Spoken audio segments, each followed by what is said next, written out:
Okay. No congruent sides scalene. 2 congruent sides isosceles. 3 is equilateral.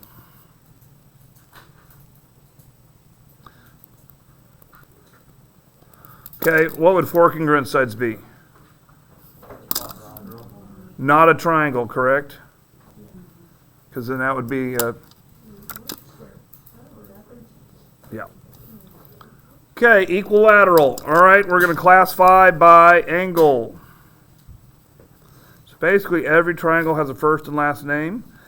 Order doesn't matter in how you name it. By angle. And you know this too.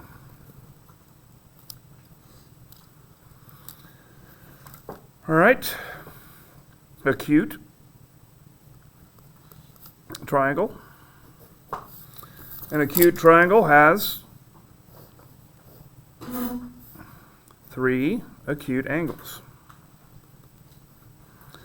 This is the part you might not actually know, is this part. Like it might make sense to you, but you might not have done that.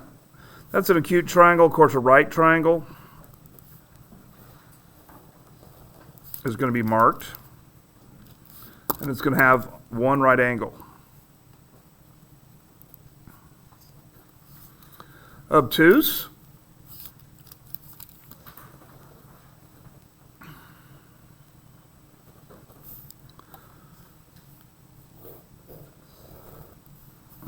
is going to have 1, I don't know, I keep switching pins, 1 obtuse angle. Okay, so that means that if you have 1 right angle, what are the other 2 angles going to be? Acute. 1 obtuse angle, what are the other 2 going to be? Acute. Yes, acute. And then the last thing that we got is an equiangular. That's a fun word to say really quickly. Equiangular. And that's going to be 3 congruent angles. 3 congruent angles. And I'll show you what that looks like. And this is how they're going to mark that. There we go. All right, that's naming them. Okay. We now need to go ahead and write down. We have exactly 2 theorems that we need to do. So I'm going to have you do this ahead of me, and then we're going to start working on them a little bit. So we need to do theorem 5.1.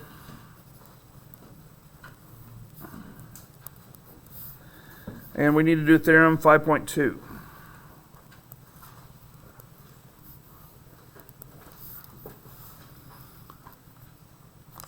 And that should be on page 209. And this one should be on page 210.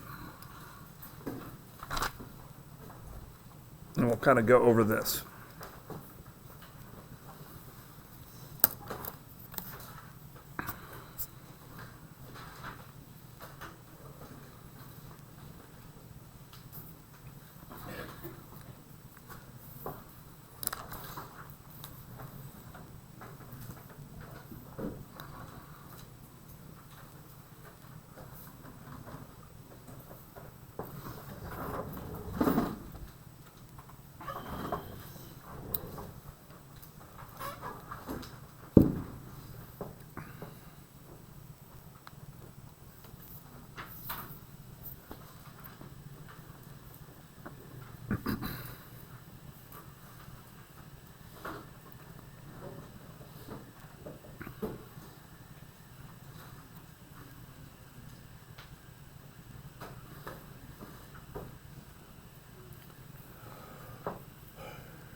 All right, I'm going to start basically doing the basics of this.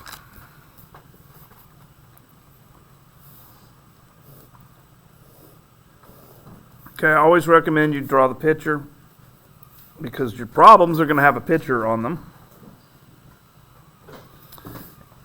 And it says basically if it's the sum of the measures of interior angles of a triangle 180, which you probably already knew that.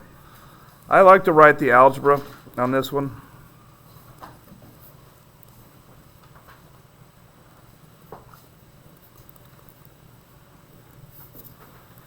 Okay, remember we can name our angles just by one letter. That's still not very great on the focus, is it?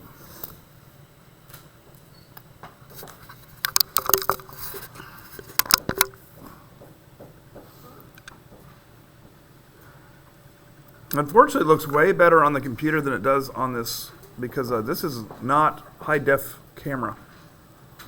480 is as good as it can get, and I think I'm recording in 1080. Not that you really want to see math problems in 1080 necessarily. Maybe I should work on my 3D skills, right? Yeah. Is that even a thing anymore? Does anybody have a 3D TV? Yeah. It used to be really popular, but you'd have to have glasses to wear them.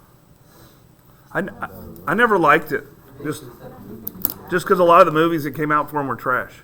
But, you know. You still have one? Do you ever use the glasses? I never use it. We don't put the glasses on. We don't even watch movies.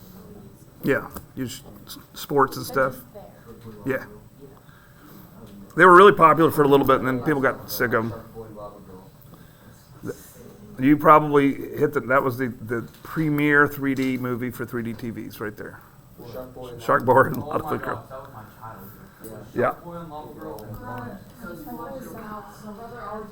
All right. Shh.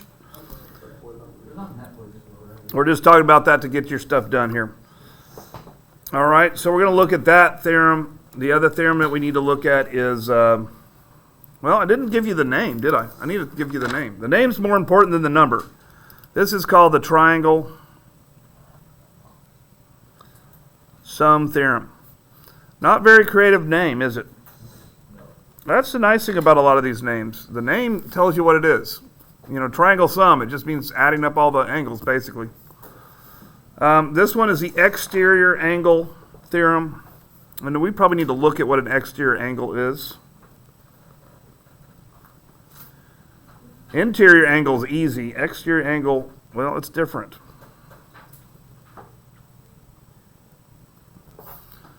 Okay. And so before I do this theorem, I'm just going to show you basically what you do a lot of times with shapes in geometry.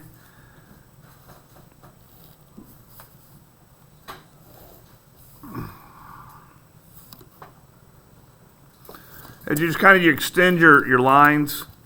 So right here would be,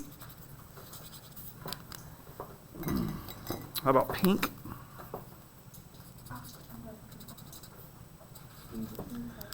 All right, so pink and yellow.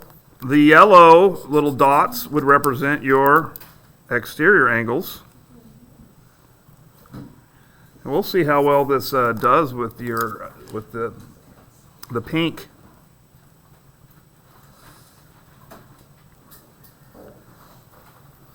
And this would represent your interior, right?